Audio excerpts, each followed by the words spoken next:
What's wrong with Tom? So I do MMA and grappling, Uh-huh. and I've got problems in my wrists from hidden pads, Uh-huh. and then I've also got pains in there from just constantly just grabbing hold and. Okay. I would get there 5 minutes before the class starts and do it on the mats before the class starts. It's the best time to kind of do it, 1 to 2 minutes. On the floor, take a watch off. Big thing with the wrists is we want to make sure that we're moving things in the way the wrist can actually move. So whenever you are stretching them, you want to do those rotations with the elbows. And we also want to get lots of different positions as well and lean in side to side and then do some more we call jazz hands. Twist of the elbows. So you can even add in these little shoulder circles like this. And try and draw circles with your shoulders. Now, do you ever stretch your wrists in flexion as well, this way? No. You never stretch them that way? So think about that it doesn't make any sense. If a joint can go this way and this way, you should make sure that you're stretching both ways. So does that feel okay to do right there? Yeah. Yeah? So what do you like if you put any kind of pressure through there?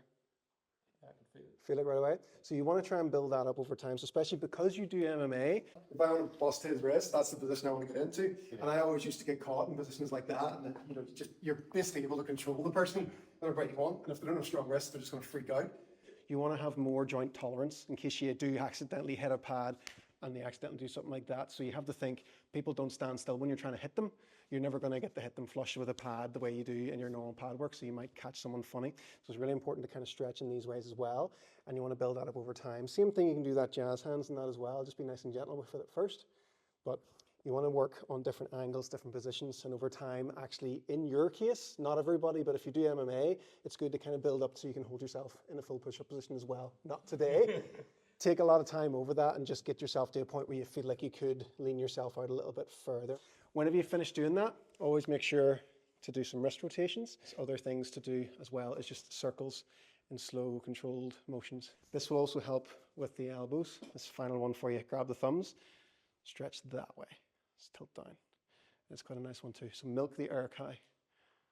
It's mainly the compounding interest on it over time is what's important, rather than trying to do like, I'm going to do 30 minutes once a week. Yeah. 2 minutes every day is kind of the best way to do it. So always think about how mobile your wrists are. But the main thing that you want to be working on is that kind of tolerance of what the wrist can actually do. So always make sure you stretch your wrist both ways. If you get them stronger, then you've got more wiggle room for doing all that stuff that you do in your jammies.